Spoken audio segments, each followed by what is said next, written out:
Well, welcome to IANSstudio Live, our very first live streaming event from the studio. Now, how this is going to go is anybody's guess. We've practiced, we've tried out the technology, and then about 20 minutes ago, everything started to fail. Screens stopped working, microphones stopped working, I stopped working, the whole thing started to fall apart. So hopefully it's all going to be okay. If there are problems, do let us know in chat. We'll flip over and have a look at the chat screen every so often.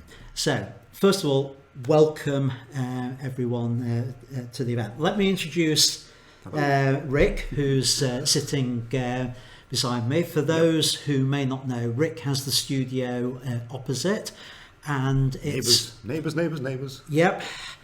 And it was also Rick's idea to do live streaming. So if this goes horribly wrong, it's on me. So yep. My bad. There we go. Yeah. Right. Okay. So first thing to say at this point is I need to change over some settings to hopefully. Yep. That's the one I want. There we go. Yay, first bit of technology has worked. Right, okay, yeah, first thing to say with this is if you haven't already subscribed to the channel and you're watching this because YouTube has suggested it, please do subscribe. Please hit that all-important bell icon so you'll get notifications, as I am hoping to do more of these. Next, have a look at the chat box, which should be, I think, somewhere around this side if you're windowed and not full screen. Whenever you point, it's always on the other side. I know. No, it is that side. It's that side, right. Yeah, put your name in there, just say hello so we know who's watching and that we're not just talking to an empty room here on that. I'm hoping that these are going to be regular live streams, and I'm planning to do another one in a little bit over a week's time, which will be, so I'm trying something just a little bit different. We're trying different nights to see what works. And the other thing which will happen with this is that I'm going to have the full broadcast here on YouTube, certainly until the next time I do a live stream. After that, there'll probably be an edited version on left on YouTube, the highlights for people to watch. Yeah, the highlights will remain on YouTube, and then the full version at that point will move over into my Academy for the Academy members. An incentive to try and get people to join the Academy, I would hope. So what are we actually going to be doing on the live broadcast? Well, bit of news from myself, hopefully some news from Rick as well. We're going to do Q&A. Thanks to the folks who've already put questions in. For future ones, please send them to me at contactme@iansstudio.co.uk. Rick, you're going to be doing a Q&A yourself in a couple of weeks' time, is it? Yes, I've not scheduled the date yet. See, I don't want to go into the news section here because I'm actually working away next week at the photography show. More on that shortly. Yeah. Plus, my studio is a bomb site at the moment because I'm making some improvements. So once I've got it squared away, I'll need to do some tests myself, and then probably with your help, we'll go live at mine. Yeah. How do you want people to send questions to you for yours? For me, I think the best bet would be to, you can send them in the Facebook group because I run a Facebook group alongside the studio, but if you contact me at rick@rjbradbury.com, that's probably ideal because I appreciate not everyone's going to be in the group, plus it keeps everything in one place really. Yeah. If you could do a subject heading of live stream or Q&A questions just so I can find them quite easily in the inbox, I'll pop them in a folder and we'll hit those during the live shows. Yeah, I'll put that in the description notes below at the end of the broadcast. Yeah, so yeah, people of course. know. And I think it's in terms of questions. You they could come up in the chat, they can come up in the comments later, and we'll certainly look at those, of course. Yeah, we've got coming up. Well, it's basic photo critiques. I tend to use the term photo doctor just as a name for those sort of sessions. So that's coming up in a little while as part of this. I'm going to show, I want to include a little bit about studio photography. I'm going to show how I created a particular photograph, and I'm also going to show the Lightroom edits on that as well coming up. So that's the plan for this session. Hopefully it's going to be about 3/4 of an hour in total. So let's see. Right, the news section, as we get into that. I was hoping to announce my forthcoming studio events on this live broadcast. But with technology and time ran away with me, so I'm not going to be able to do it on the broadcast. I will announce them later this week. There'll be one coming up in a couple of weeks' time, events here, and a few more over the coming months, so keep an eye out for that. Rick, I know, well, we've already answered that question. Yeah, not set a date yet. You put me on the spot. He's right. No, but I'll announce a group on my social I'll announce a date on my social media channels. So be that on Instagram, Twitter, within the Facebook group and Facebook itself. So keep an eye out for that. I need to sit down and work on planning some content as well, but we'll start slowly with this. There's a bit of a learning curve with getting the live streaming going. Ian's got a fancy app running on the iPad so we can switch, which I know nothing sort of works. Right, so we're going to have to tell me about that. Yeah. How does that? Yeah. I'm dying to press a button, but I won't. Don't. Get away. But news from me. Now, we've been friends for a number of years. I learned a lot from this gentleman, starting out in photography, coming to workshops and studio events. Running my workshops. And ultimately I ended up running workshops while you were away as well. Yeah. And that kind of led one thing to another. Then you suggested, there's a space next door to me, you could start a studio. And well, the rest is history. Well, truth is, he was going to start a studio anyway. I thought, well, if he's starting a studio, I'd rather people had to walk past my door to get to his. Oh, so that was the plan. Okay. Oh, yes. But, I mean, in terms of having two studios next door, I'm answering this not necessarily because it's been posed as a question, but I think most people think like this, is that, wait a minute, why would you be so close to a competitor? And the reality is many businesses in the business world are supermarkets, shops, hairdressers, vape shops that you walk past 10 in a row. So they're all over the place. And there's no real issue with it. Like I say, we know each other, we've been friends for years, we've even run joint co-workshops and events as well, and we do both run events and workshops, and we teach different styles, we shoot differently, and we run these things in a different way. Sometimes they marry really well and work together as a cumulative joint event, and other times they run separately, and it's absolutely fine. No problem. And also we can share resources as well. If you look what's in front of us here, some of the tech is mine, some of the tech is Rick's. Yeah, I haven't got a decent mic yet. And the capture card as well. Capture card, but the camera is mine, and the fancy switcher app is mine.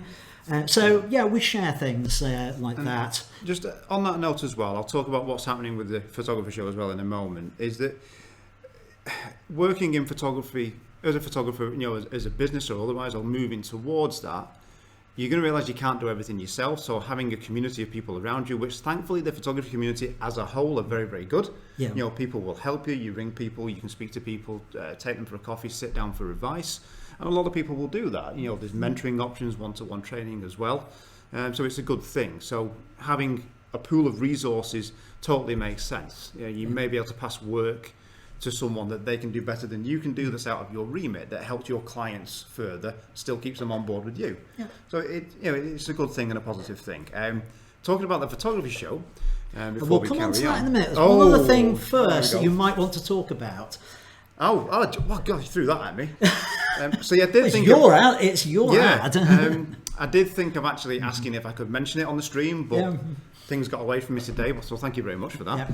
And like I say, there's no bones, there's no knuckle, butting heads on the competition of this, not at all. So I have a workshop coming up at the end of March, towards the end of March. So it's after the photography show on Wednesday, the 25th of March, 7 p.m. Oh, I missed a space between the PM and look at that. Right, anyway, 7 p.m. till 10:15 p.m. And it's all about freezing action in the studio. So using quick or short flash durations with speed lights, with studio strobes, and also comparing them to normal studio strobes, which aren't all that great at freezing action. There's two different types of lights that you can buy into. So we'll compare the two. The model that I can announce who will be at the workshop is Steph Owens, who works as a personal trainer. She does traditional dancing as well. It's been a few years since I've seen Steph, so it's going to be good to catch up with her. So that should be really, really good. Yeah, I can say Steph's a great model. I've worked with her on several occasions, and generally sort of fitness and movement stuff is really her speciality. So she'll be really good for that workshop. She does a lot of personal training work for her own clients, and she's done a lot of CrossFit and things like that, so it works really well. You can find out the link to book on the workshops if you hit me up on Instagram. It's on the bio. It will take you to a link tree. Go to the website and look for 4 photographers, drill through, and you'll find it in there as well. It'll be good to see some people at the workshop. Yeah, right, so let's move on and talk about what's happening next week At the photography show. The photography show. Yeah. Now, I don't know how many of you are planning to go to the photography show. I am. Oh, you're going, are you? I'm going. Probably on the Sunday, possibly Okay. the Monday as well, or maybe the Monday and not the Sunday, but it'll be one of those 2 days. No problem. I'll do stop by the stand. I will. I'm there myself for the 4 days. I'm heading down on Friday the day before because I'm working with the lighting company Pixapro, or Essential Photo, otherwise known as, on their stand. I'm part of their advisor and sales team. So technical advice if you're looking at picking up some new equipment and new lights, modifiers and what have you, grip and stands. I know that they have a lineup of presenters and talkers, Carmel Jane, Tommy Reynolds, Gavin Hoey, Damien McKilliguddy. Forgive me if I pronounced the surname wrong there. They're all talking and presenting on the Pixapro stands. I don't know the times and dates as of yet, but they are on their website. So I'll be there working with the team. So do come along and say hi. It'll be good to meet people. And I totally understand the thing that's going on these days in the news and the media with the virus and so forth. But the NEC are still going ahead with these. They're going on with Crufts. They've got measures in place for people for hygiene. So enjoy the day. Just be sensible. Yeah, don't shake hands. You can always do a Vulcan live long and prosper. Nanu or something like that. Yeah. Yeah, okay. But yeah, it'd be good to see everybody. You know, don't let it spoil the fun. I get it's on people's minds. I understand that. If you've got any questions, of course, regarding photography, the show, lighting, equipment and so forth, come and see us on stand E91 at Pixapro, and myself or another team member will be happy to help. Right, okay, let's move on to the first section of what the broadcast is all about today. Okay. Questions and answers. We've got 2 questions that have been submitted to us in advance, and at this point, part 1, we're going to do those. Then part 2, if any other questions have come in on the chat, we'll do those in part 2 of this broadcast. Okay. So put them in the chat box and we'll do those in part 2. Right. Okay, so the first question we had was from Richard, and he wanted to know our opinions about the new Canon EOS R5, which is this beast that's been announced from Canon. Have you had the chance to look at the specs? Briefly, I mean, I understand at the moment the specs aren't solidly confirmed. They're kind of holding some things, basically holding the cards close to the chest at the moment. Yeah, I've got some of the information in your show notes, Rick, if you want to just get up on it. Yeah. It's more organised than me. Yeah, I mean, a lot of the things about it we don't yet know. What we do know about it is that it's going to be shooting, in terms of video, 8K video. Just think about that for a moment, folks. 8K video. That is huge, immense. We know it's going to have dual slots. We know, interestingly, it's going to have in-body image stabilization. I could do with that myself. Yeah, well, I don't know about the image bit. I've got the IBS. Right, and we know that it can shoot up to 12 frames per second. Again, okay. Fantastic on there. We can also surmise from what's available on the existing R series that it'll give true silent shooting. Now, I put that at the top of my list because that's one of the things I really want in a camera. As you many of you may know, one of my big areas of work that I do is theatre photography, and I act as well. We'll talk about that a little bit later. But one of the problems with doing theatre photography is you can be quite close to the cast, and you really don't want clutching going off all the time whilst you're trying to photograph someone. Yeah, true. So that true silent shooting is something that's really of importance to me. The R series have their own version of mounts for lenses. RF mount, yeah. Yeah, the RF mount. But you can still use the EF mount lenses with an adapter. Yeah, and there's a fair few versions of the adapters that are out there as well. The basic one, the one where you've got drop-in filters for ND filters, graduation filters, for example, for landscape work and even architectural work as well.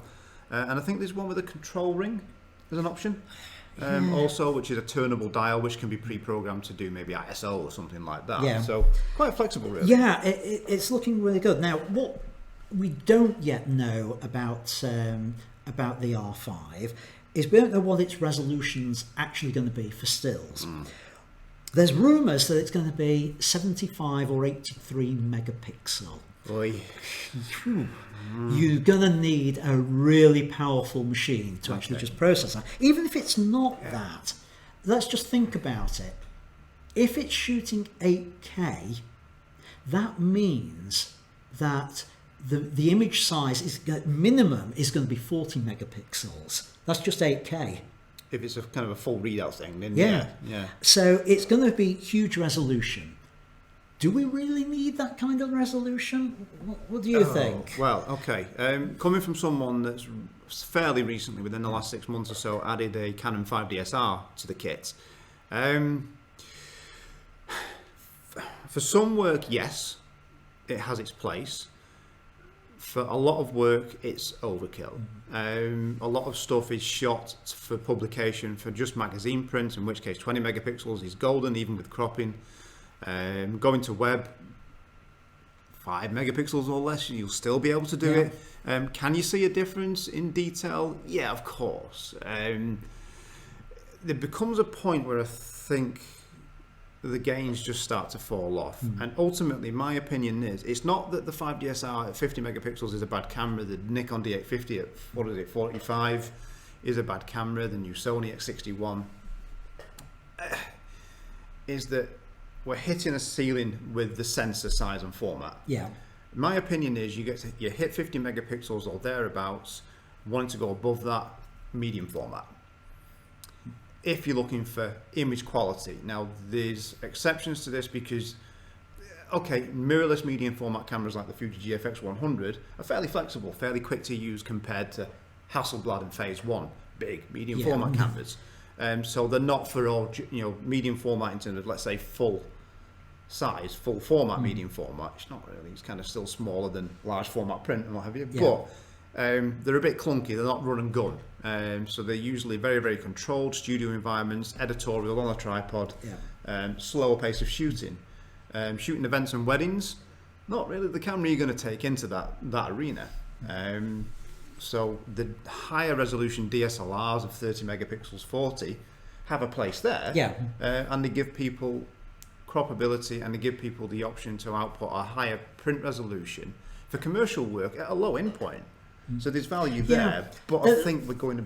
I think that there are places where I think it could come in really handy, and I can see two cases where that sort of resolution would really help. An 83 megapixel headshot. No, but if you're a wildlife photographer, if you're doing wildlife, you can't always get in close enough to your animals, and the ability to crop in is quite important to your wildlife photographer. The problem with that resolution, though, is you're going to resolve your glass if you're not careful. But there's another one. There is another use, and this is one where I'm really interested in. Doing theatre photography, noise and low light conditions are a big problem. Yep. Now, if you've got a noisy image and you then downsize it, you actually reduce the amount of noise on there. That's true, and it's actually true with the 5DSR. If you take it to 5D3, 5D2 resolution, 21, 22 megapixels, it actually ends up cleaner than the 5D Mark III in many scenarios.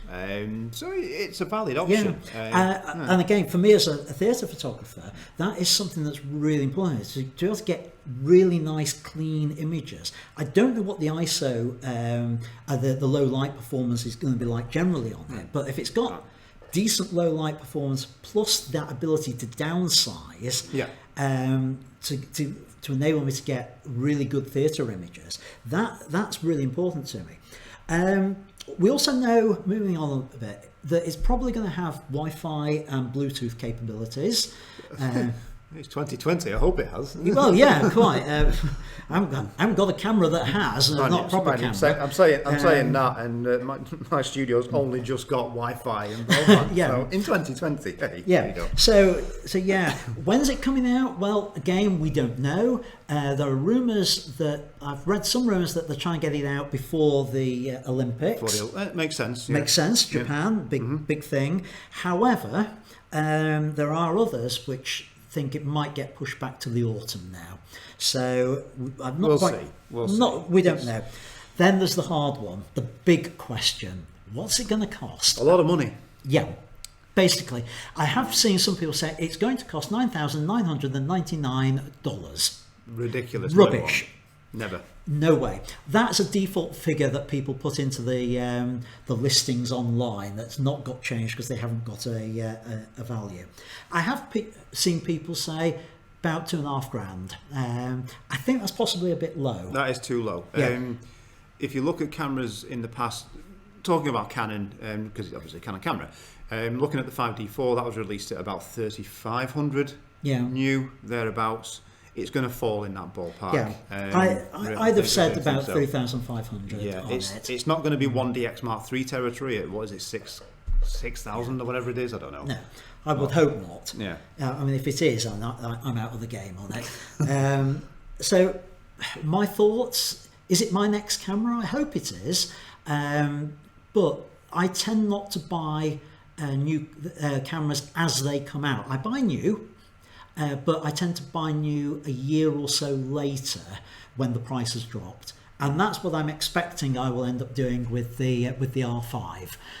So for me, I'm looking at probably autumn 2021, and hopefully I can save up enough pennies by then to be able to afford it. I mean, it makes sense doing that, really. Okay, things have changed from DSLR to mirrorless. There's a lot of things that have come into the mirrorless technology and along with them. Yeah. But there's still value in the older cameras and older generations, be them mirrorless or DSLRs. So you can actually save a ton of money going used or skipping a couple of generations or just, being happy really with the older kit.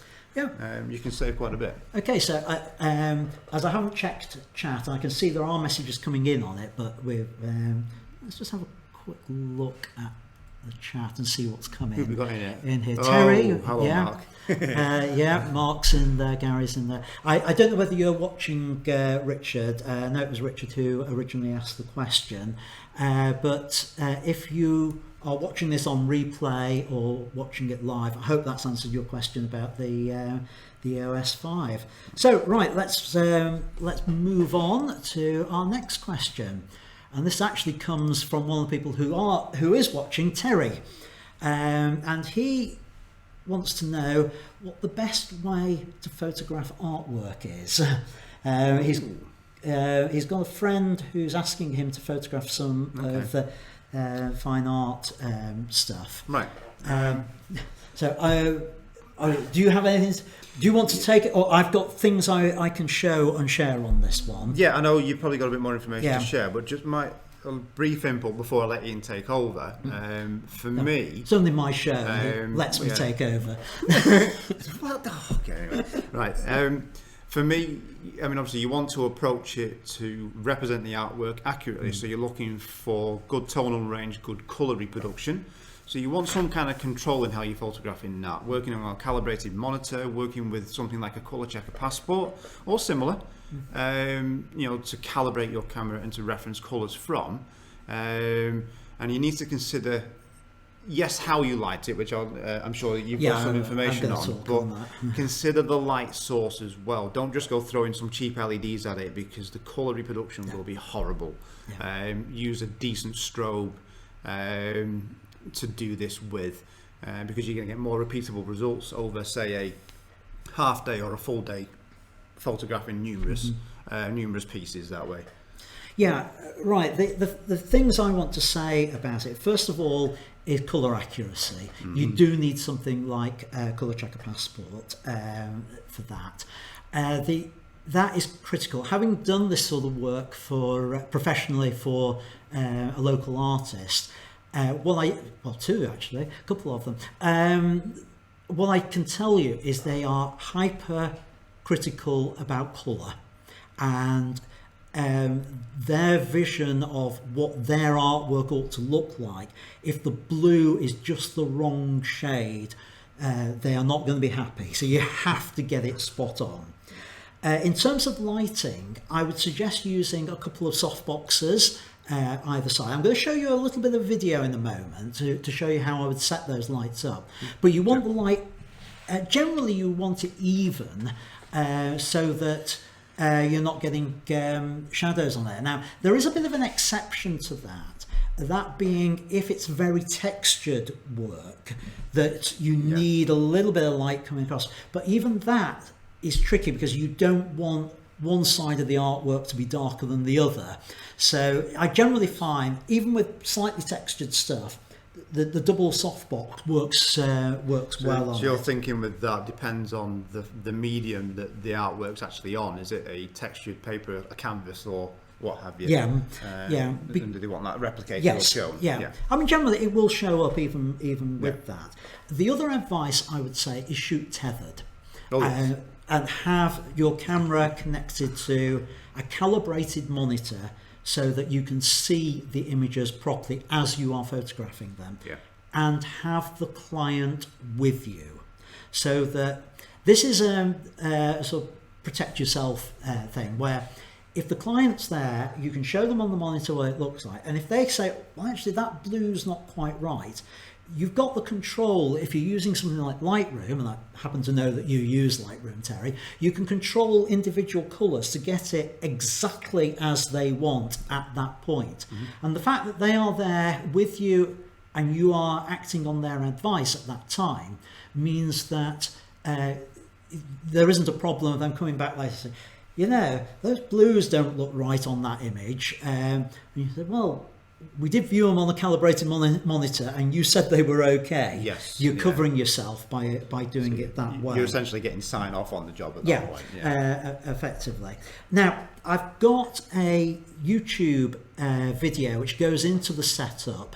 So if you have a look on the YouTube channel for videocast number 29, that will give you a sort of flavour of how I approach it, not just the side of how I set the lights up, but also how I handle it in Lightroom as well. Yeah, but I'll just don't go watch that now though. Stay for the stream. Well, no, they can watch a 30 less than a minute preview. Oh, you've got a video. I've got a little promo video. I'm going to stream through now.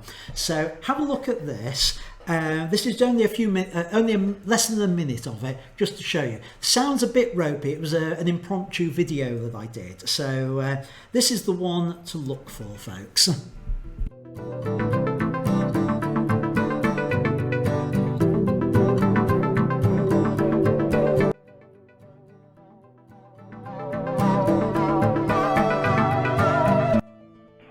So the next part of the puzzle is to sort out how we're going to mount the camera. I'm going to use a non-photo tripod, but I'm going to use one that has the ability to be mounted at 90 degrees. Up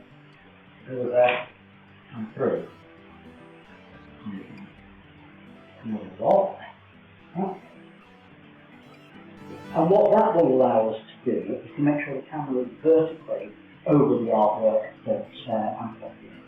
So I'll get that set up. Right, okay, so I have a feeling that might have gone round a second time, but I'm not sure. Anyway, that's the video to look at on here. Have a look at that, and that'll give you a bit more advice, Terry. Okay, so let's... I've lost my mouse again. Right, there it is. Switch that. Can I just say as well, if you consider how clever all this is live streaming with what is a free piece of software as well. Yeah. Being able to switch, it's great. I have no idea how to run this stuff, so I have to get some help. Right. I'm going to do mine. Okay, so Photo Doctor. This is our critique session. We've had images received from Garry, who Garry. I know's on the stream at the moment. Hello, Garry. And we've had one from somebody that you know, Tommy. Tommy Reynolds, yes. Tommy, how you doing? Well, I don't know if he's in there watching it at the moment, No. but I know Tommy. I've worked with him a couple of times. Nice fella. Yeah. This is where I have to just play a little bit with technology and hope I get this all right. To go over to Lightroom now, and we can look at these images and give you a little bit of feedback on it. So we now have Lightroom up, and I should be able to take control on here with this. So right, let's look at this image of Garry's. And the first thing I'm going to do is just look at the EXIF data on it. Actually, if I just do this, bring it up a little bit larger, get rid of that, get rid of the bit at the bottom, you can see it even bigger. And if I go full screen with it temporarily, so I've got this right. Yeah, we're now full screen on that as broadcast. And what we've got here is a lovely sort of misty image in Woodland with a figure in the distance. So looking at the EXIF data on it, what we've got is it's 50th of a second, f2.8. Now that did surprise me when I saw that, first of all. Unfortunately, although I know you provided the XMP file with it, I've not been able to see what Lightroom settings you've used on there. It's not quite come through right. That might have been my way of describing how you should present it. But let's just sort of look at the settings first of all. Fixed focal length lens by the looks of it. I really like the atmosphere on this. I'm just going to, so forgive the noise folks, I'm just going to stand up and actually get a different angle on the screen because all I can see is a reflection of your background chains at the moment. Ah, right. Glossy screens. Oh, there we go, I can see it now. Right. Yeah. Ooh, nice. You're not on camera anyway. Well, that's okay. Nice and mysterious. It is. I don't know. I'm not going to try and put it on the other monitor. Right. Yeah, it's a nice image. Now the one thing that surprised me, as I said, was that it was shot at f2.8 because that's a very shallow depth of field for an image. I think I know why. Yeah. Would I be correct? And do tell us in the chat, which we'll flip back to shortly, Garry. Was it handheld? I get the feeling you weren't locked on a tripod, but it's more a handheld shot. Because you're shooting shutter priority, there's a minus EV compensation dialed in because it's looking at quite a dark scene. So you've shot it around a 50th, which is pretty close to your focal length. Yeah. You know, you can go to there, especially with an image stabilized lens if you had one. I don't know. So I think it's more really Sony. It's probably in camera stabilization with that. Maybe it was a handheld shot. Well, I mean, I really do like it actually. Very mysterious. I mean, the reason I was saying about the depth of field on it is I was thinking, oh, that's not going to work. And then I started thinking about it. In actual fact, the subject, the person in there who's in the distance, they're going to be slightly foggy anyway because of the nature of the scene. Yeah. When I zoom in, if this, oops, you clearly focused somewhere quite close to, let's bring us back into the the scene. You've focused somewhere on the trees, which is absolutely fine. Yeah. So that mid-ground is perfectly in focus. I like that. The fact that the subject goes slightly soft in the distance actually works because of the fog with it. I think it marries well with the foreground of the shot. Whilst most of what's happening in the shot is mid-round to the person in the fog, that foreground being out of focus and somewhat soft as a result marries well with it, because you've got an overall ethereal kind of softer feeling with the fog and through the tones in the image as well. So it works really well. Absolutely. What do you think about putting the subject bang in the middle on that? Let me have a look. So I've got to stand up to be able to see it. Angle on a glossy screen. This is what you get. Right. So I'll turn it around a little bit for you. Yes. There we go. I don't mind it at all. It leads you through. Yeah. It's as if, for me, it tells a bit of a story. It's as if you're walking behind them. I mean, you could go anywhere with this story. Are you following them and you shouldn't be, or are you following them because they've done something that they shouldn't have done, but it's leading you through, to follow them. So you could go anywhere with this, really. Yeah, I mean, it is one of those, and it's there's certain cinema and composition things where actually the lead-in lines, where everything leads into the middle, is quite a powerful technique. Yeah. But one thing to experiment with this type of shot is a slightly different framing. Now, I'm going to show it as a crop, but I would actually suggest this is done in camera rather than in post-production. So let me zoom the whole thing back to full screen. Yep, we've got there. Okay. And if I go to the right mode on it, there we go. Get rid of the side panels. The laptop is taking a little while to cope with everything that's running on here at the moment.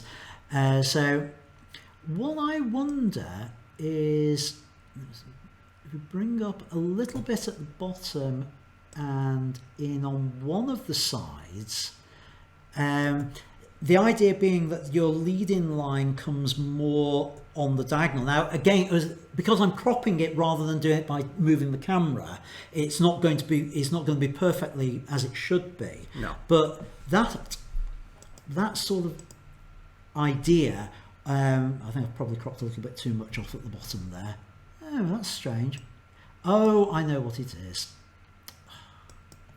It's fill not fit. That's why. So come out of there. Lose that panel. Yeah, that sort of thing where it's slightly offset, I think still works, because I'm not sure that the trees on the left hand side were adding that much. I think what we've kept there is the more mysterious parts of it, where there's more texture. Yeah, I mean that's the most important part, I think, within it, and certainly the stronger part with of it. Yeah. So I would say something like that. What I also like about this one, Gary, is the toning effect on it, and I think that's worked really well with it. I'm going to stand up and have a look. I'm not on camera yet. But, yes, you are. Oh, I am. Oh, yeah, you're on camera. Here we go. Yeah, I've switched this back. Again, I'm doing this for reflections on the screen, but yeah, that works as well. Where was? Do let us know in the chat, please, Gary. Where was this actually shot, please? Right, we've got a fair few things coming in on chat, which I can't show you while I've got Lightroom up at the moment on there, but we'll go back to that shortly and then deal with the chat things. Shall we have a look at Tommy's? Yes, let's have a look at Tommy's. So it's a portrait. I thought it might be a portrait. I don't know if Tommy's in the chat or not. I can't see. My eyes are terrible. The laptop's all the way over there. Yeah, the laptop's on the other side of the room. And what he's sent us a before and after on this. Oh, good man. Okay.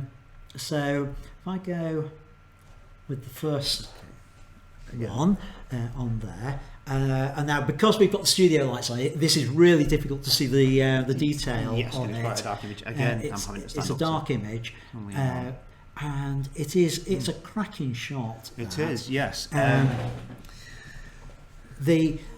I'm just going to pull up the original, the unedited version. That's the unedited version. Can you see it, Rick?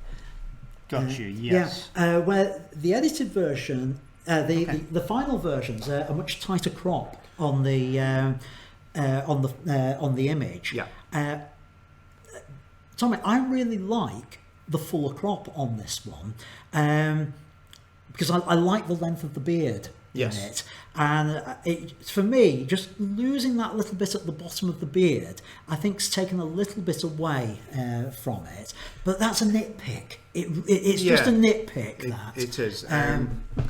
I mean, from what I know of Tommy's work, he does quite a lot of work on his images in terms of the colour toning and grading, for want of a better word, as well. So you'll see an image come in from camera, whatever the white balance setting was, say flash and what have you, and then he'll move that in a bit of a different direction with the colour toning as well. And I know he's a big fan of his cinematic lighting. He often talks about shooting to get a painterly look in his images as well. And he's been using, which I think that this is a optical snoot shot with modifier. By the look of it. Well, I mean, I was trying to work out the lighting. I did my old trick of zooming right in on the eyes when the thing, and we can see we've got. If we look over on here, we've got what looks like either a small beauty dish or that's a ring flash. Ring flash. Can't tell. More than likely. Knowing Tommy, it's probably a ring flash. Because he does like to use the ring flash just to push in a bit of fill. Yeah, that's in the images. I could be wrong with this one, so do let us know, Tommy. But then there's also some other light coming in from the side. But what I like is this sort of channel of light coming across. And I'm glad you mentioned about the painter type look. It reminded me of sort of not Rembrandt lighting, but Rembrandt's paintings and his sort of style of paintings when I saw it. Yeah, absolutely. And actually, if we go back to the original or the final on there, the other thing I can tell from this is that Tommy has done the sharpening afterwards as well. It's an image that's been sharpened because if you really zoom in, you can see, when it gets there, it's very, very sharp on there. I'm almost reluctant to say this because from what Rick has been telling me about your work, Tommy, I know you're sort of top of the game things, but I just wonder whether the beard just slightly over sharpened, very, very slightly. Let me just have a, I'm sorry I have to stand up, folks, and move. It's just for the angle of the screen. That's all it is. It just looks just a tad to me. No, it depends. I mean, if we have a look at the eyes, let's see, because they appear just as sharp. I think what happens is when you've got such a mass of hair and a beard. Mine's nothing like that, but anyway, the texture of fine hairs they do tend to look sharper than a lot of things. Possibly. If you've got someone who's clean shaven, then you tend to see sharpness of other points of contrast, whether they be blemishes on the face or whether they be contrast changes going to the eye, the eyelashes, the eyebrows, and so forth, or the colour of the eye. Usually a huge contrast range there, white of the eye versus the pupil or the iris of the eye, whatever colour it may be. So it tends to draw with that and look sharper. Also, in terms of images and sharpening, you can go anywhere you want and how you do it in post. Light plays a huge part, and contrast in the image overall plays a huge part. If it's very, very flat lit, which a fellow like this with this kind of look wouldn't shoot open and flat lighting, wouldn't make any sense. It looks softer, even though the image isn't, shot with the same camera, the same lenses, the same f-stop, because the contrast isn't there naturally in the light. You get a contrast into an image and it looks sharper. Yeah, I mean, my comment about the sharpening on the beard, the reason I mentioned it is what I found when I first looked at the image was the sharpness of the beard was actually drawing my eye away from his eye. Okay. For me, I found I was looking at the beard more than I was looking at his eyes. And with any form of portrait, I think my first contact should be with the eyes rather than the beard. But it's all about the beard. I know it's all about the beard. Yeah, we differ slightly on this. But I like what I would like to see is my eye go to his eyes and then be drawn down to the beard. What I found as I looked at it, my eyes went to the beard and moved up to the eye. All right. Okay. Was how I viewed it. Gotcha. And I was trying to work out whether that was because the beard was as sharp as it was. I don't know. I mean, what we're saying, all these things, Tommy, they're just nitpicks and it's just opinions. Oh, you can take it, don't worry. Oh, good, right.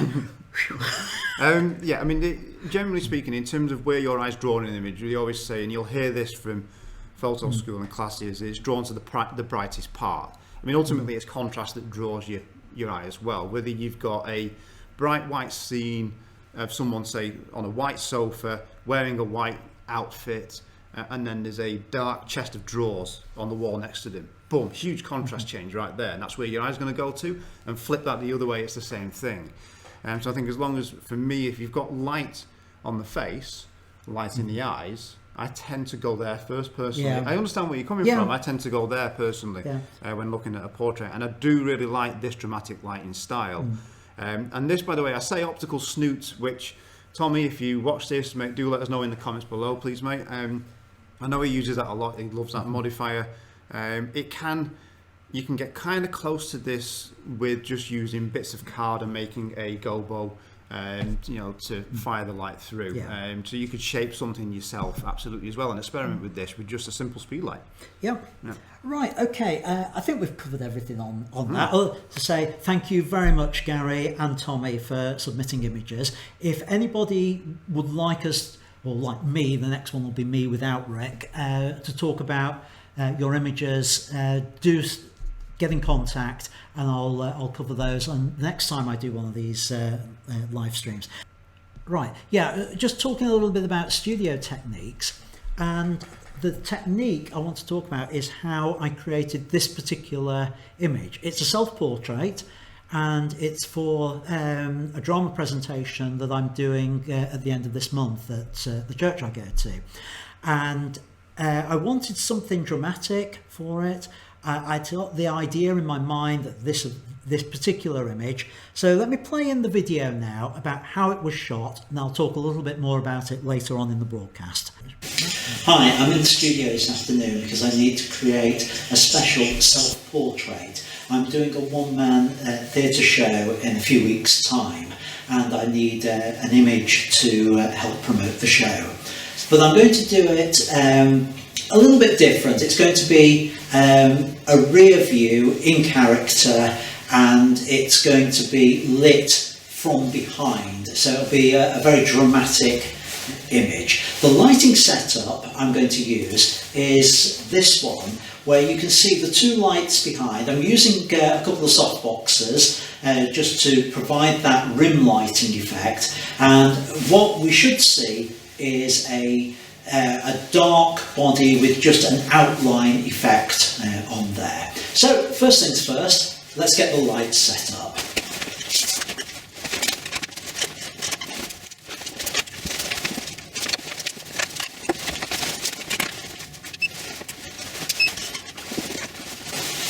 Right, that's the lights in approximately the correct place. I now need to take a light meter reading. I'm going to set the lights for my usual studio settings of f8, 125th of a second, ISO 100, and although it's irrelevant on this occasion, I'll still set the white balance to flash, as I always do when I'm working in the studio.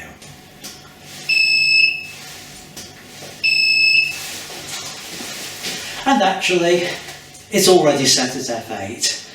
That's largely because I'm used to working in the studio here, and therefore setting the lights up, the settings are second nature to me because I've done it before. The next problem is how to focus when I'm in front of the camera and there's nobody here to help. Well, the easy answer to that is to use a light stand. I place that on the mark that's on the floor, which is where I'm going to be standing. I can extend this up, and the trick is to bring it up to approximately my height so that I can see where I will be in the frame, which is about there. And then at the camera, I can focus on that. I can do a couple of test shots on that, make sure everything's working and the light looks okay, and then at that point I can get changed and I should be able to take the shots with me in the image. So now I've got the lighting stand in place, I've focused the camera on there, I've put a remote trigger on the camera, I've got the other one in my hand here so I can trigger the camera and the flash. I can now remove that out of the way. There's a mark on the floor so I know where to stand. So that's all there is to it. Now, in terms of the pose that I'm doing, the monologues and the show that I'm doing is telling the story of the death and resurrection of Jesus. So I wanted to capture a flavour of that, a pose that's reminiscent of the crucifixion. So I'm going to go with something sort of along these lines. Now my hands are out of shot, so there's no reason why I can't just hold the controls in my hands while I'm shooting. So that's the images created. Now the next thing I need to do is edit them in Lightroom, do the post-production, convert to black and white, make them a bit contrasty and a bit punchy. So join me in a little while when I've got Lightroom fired up and I can show you how I do that. Okay, we're back. So hopefully, for those of you who do studio photography, hopefully that's been helpful. What I'm going to do after we've dealt with, well, we've had one additional question come through on chat. We'll deal with that, and then I'll go into Lightroom and I'll show you how I did the post-production to get from the image that you've just seen into the one that we now have on the screen. So let's. So it was Gary that asked the question. Yeah, I'll let you deal with this one because it's Godox products, which okay. I'm not familiar with at all. Gotcha. Okay. So I believe Gary was asking regarding the Godox V1 or V1S, which the S moniker just stands for Sony, so it would be V1, C for Canon, N for Nikon, S for Sony. You get the idea. The V1, also available in the UK as the Pixapro GIO1, is the round head speed light. It's the same thing, exactly the same unit. I actually own one myself, Pixapro branded version, and it's a very, very nice speed light. Now, speed lights normally, I don't have one to hand with me, are rectangular in shape. It's a Fresnel head that's on there. And they've been that way for many, many years, and they've worked really well, used for a lot of work. You know, they're light, they put out a fair bit of power. You can't compare them to studio strobes, but they do put out a fair bit of power, and you can get a lot of work done with them. The round head speed light, the difference is it's a circular light. People have compared it to the Profoto A1, for example, and they argue who brought out what first. Who cares? Profoto costs nearly £1,000, and the V1 costs around 200. Do the math. Right, but it's a very, very good speed light. Now, the reason why I like this speed light versus a normal speed light is because of the pattern of light it throws. And that shape or change of the modifier in the flash head gives a nice circular gradation of light, which then falls off into shadow. Very similar to what you'd get when you use a grid spot, say in a 7-inch reflector on a studio strobe. And where it works really well, I wouldn't say it's any different when you're firing it through inner baffles and diffusion of a softbox, because my opinion on that, use a bare bulb light and you'll get better results. But when you shoot through a diffusion material such as a pop-up umbrella or shoot-through umbrella, it fills that umbrella much, much better. So you get a better quality of light as a result, because you're using more of that modifier. Now you may not get as brighter exposure because the light's filling the modifier more efficiently, giving a better quality, but because it's filling the larger modifier face, a little bit maybe less f-stop compared to a normal Fresnel, which tends to have a hot spot in the middle as a result of the light pattern.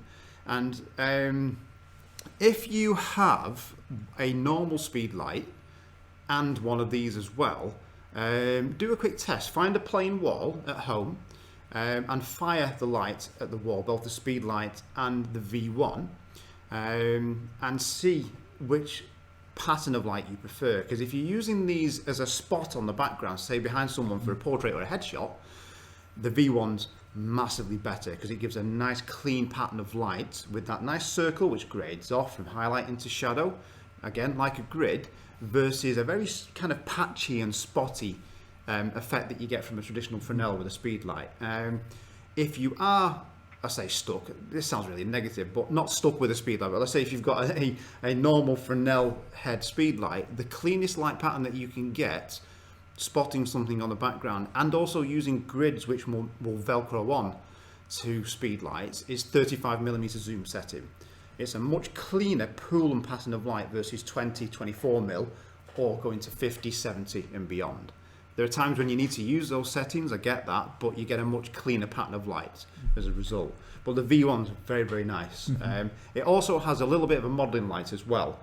It's not accurate in terms of what the light looks like, but it lets you not fall over in the dark, which is amazing. Always and useful. Find the black camera cap in a black camera bag, again, which is also really handy. Yeah.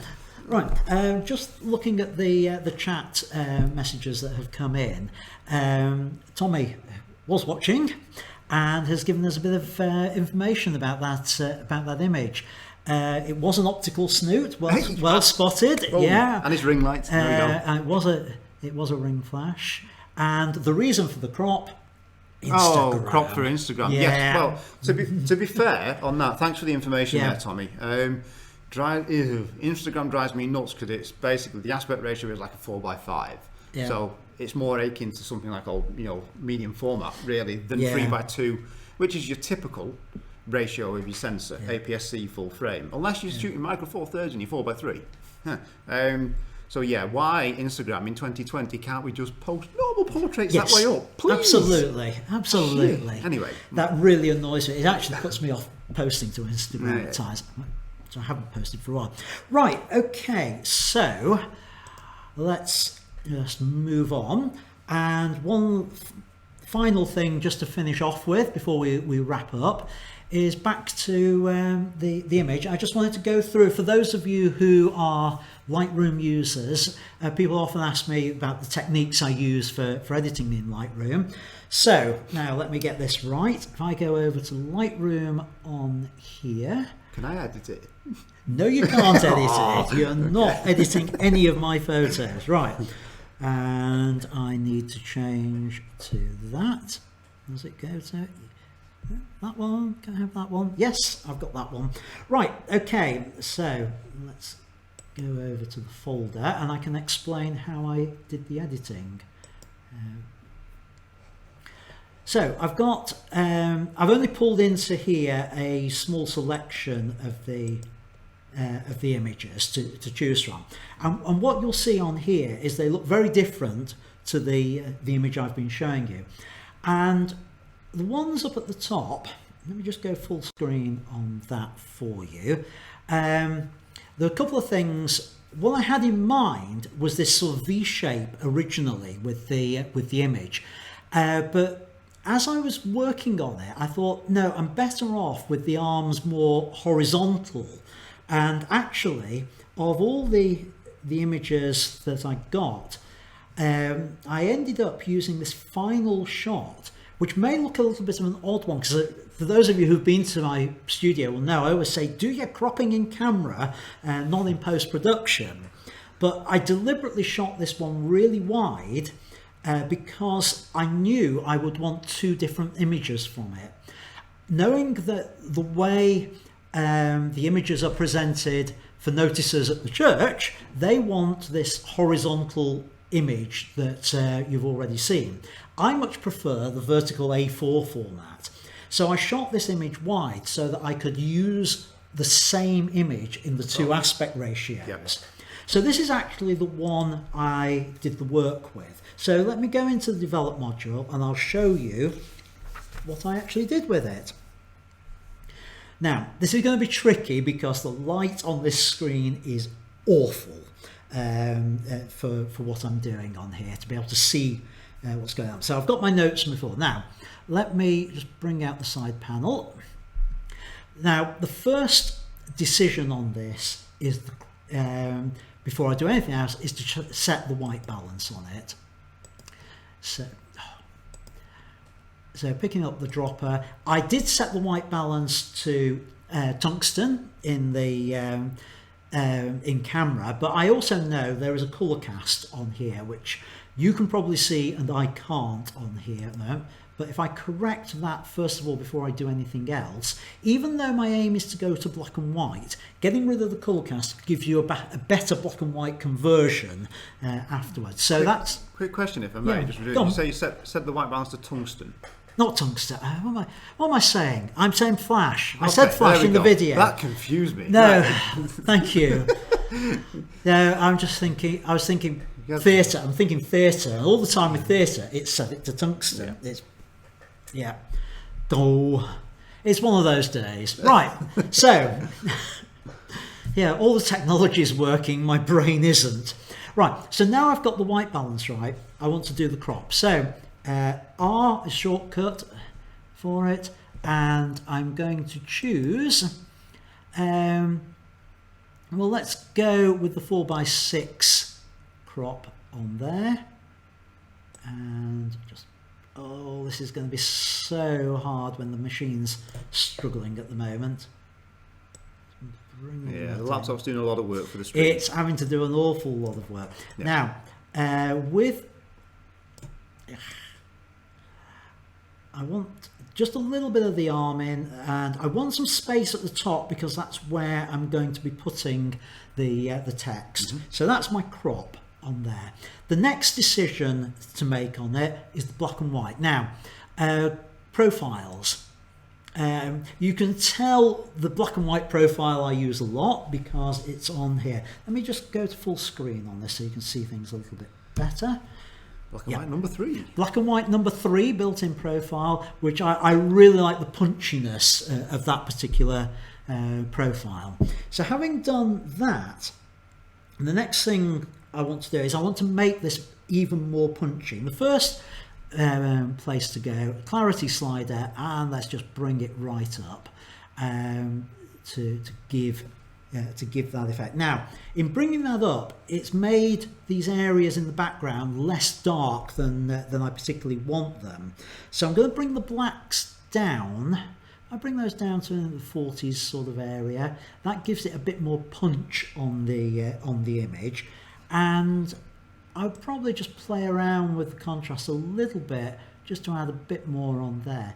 And to be honest with you, that's actually probably about all I need. I'm going to stand up and have a look at this. Yeah. And yes, everything's blown out to black on the back there, but that's what I want. I want this black area so that it's a very sort of stylized image. My initial thought, that's not changed over. That's it. Yeah, my initial thought when I was creating the image was I thought maybe I can use my back as a place for putting text, but actually it didn't work out quite like that.